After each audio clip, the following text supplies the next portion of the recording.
भगवान विष्णु के चौथे अवतार के रूप में नरसिंह अवतार हैं। भगवान विष्णु ने यह अवतार दानव असुर हिरण्यकश्यप के वध और भक्त प्रहलाद के भक्ति से प्रसन्न होकर लिया था। नरसिंह अवतार का स्वरूप मानव और शेर को मिलाकर बना था, इसलिए इस अवतार को नरसिंह अवतार कहते हैं। भगवान नरसिंह का धड़ नर का और सर सिंह यानी शेर का था, साथ ही उनके नाखून सिंह की तरह थे। यह अवतार भगवान ने हिरण्यकश्यप को ब्रह्मा जी के द्वारा मिले हुए वरदान के कारण लिया था, क्योंकि ब्रह्मा जी से हिरण्यकश्यप को ना मनुष्य और ना जानवर के द्वारा मृत्यु हो ऐसा वरदान प्राप्त था।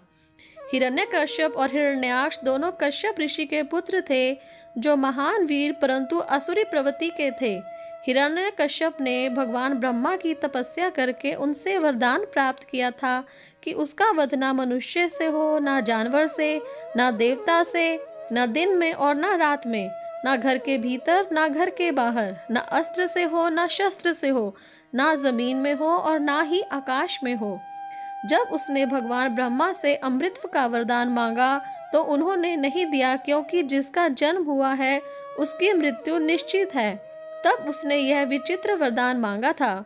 उसने यह सोच लिया था कि वो लगभग अमर हो गया है और उसने सारे संसार में आतंक मचा दिया था। हिरण्यकश्यप का छोटा भाई था हिरण्याक्ष, जिसका वध भगवान विष्णु के वराह अवतार के द्वारा हुआ था। हिरण्याक्ष के मृत्यु के उपरांत हिरण्यकश्यप को बहुत आघात हुआ और वो देवताओं को और खासकर भगवान विष्णु को दुश्मन समझने लगा। उसने सारे संसार में आतंकित करके स्वर्ग में भी आधिपत्य जमा लिया और अपने आप को ही भगवान कहलवाने लगा। भगवान विष्णु को हिरण्यकश्यप अपना परम शत्रु समझता था, परंतु उसका पुत्र प्रहलाद भगवान विष्णु का परम भक्त था और दिन रात भगवान हरि की भक्ति किया करता था। जब यह बात हिरण्यकश्यप को पता चली तो वह बहुत क्रोधित हुआ और प्रहलाद से भगवान विष्णु की जगह अपनी भक्ति करने को कहने लगा। परंतु जब प्रहलाद नहीं माने तो उसने अपने पुत्र प्रहलाद को मारने का निश्चय किया। उसने अपने सैनिकों को आदेश दिया कि प्रहलाद को ले जाकर पर्वत शिखर से फेंक दो। जब सैनिक ने प्रहलाद जी को फेंका तो वे भयभीत नहीं हुए और हरि नाम जपते रहे, क्योंकि उनको अपनी भक्ति और अपने भगवान पर पूर्ण विश्वास था। जब वे पर्वत से नीचे गिरे तो उनको कुछ नहीं हुआ, जैसे वो पुष्पों पर गिरे हों। जब पर्वत से फेंकने पर कुछ नहीं हुआ तो उसने आदेश दिया कि खौलते हुए तेल में डाल दें। जब उन्होंने ऐसा किया तब भी कुछ नहीं हुआ। जब किसी भी युक्ति से काम नहीं हुआ तो उसने अपनी बहन होलिका को बुलाया। उसको वरदान था कि उसको अग्नि जला नहीं पाएगी। हिरण्यकश्यप ने होलिका को आदेश दिया कि प्रहलाद को लेकर चिता में बैठ जाए और अग्नि लगाकर जलाया जाएगा।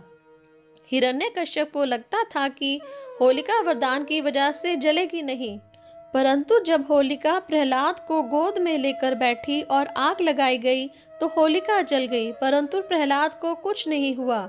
उसके पीछे कारण यह था कि होलिका को ब्रह्मा ने कहा था कि तुम अगर गलत कार्य के लिए वरदान का इस्तेमाल करोगी तो वरदान का फल नहीं मिलेगा। परंतु होलिका भूल गई थी, क्योंकि उसको शक्ति का मद था।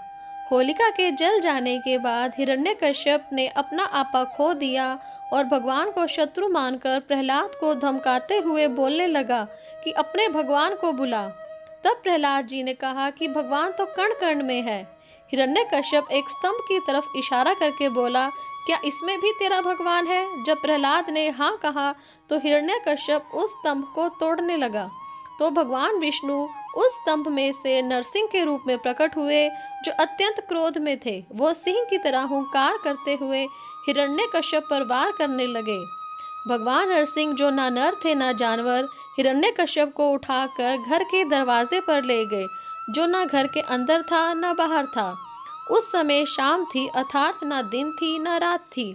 हिरण्यकश्यप को उठाकर जंघा पर बिठा लिया, जो ना धरती पर था ना आकाश पर।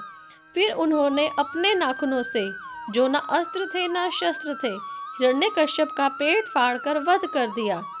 जिस दिन भगवान नरसिंह ने हिरण्यकश्यप का वध करके भक्त प्रहलाद के जीवन की रक्षा की, उस दिन को नरसिंह जयंती के रूप में मनाया जाता है। बोलो विष्णु भगवान की जय। ओम नमो नारायण।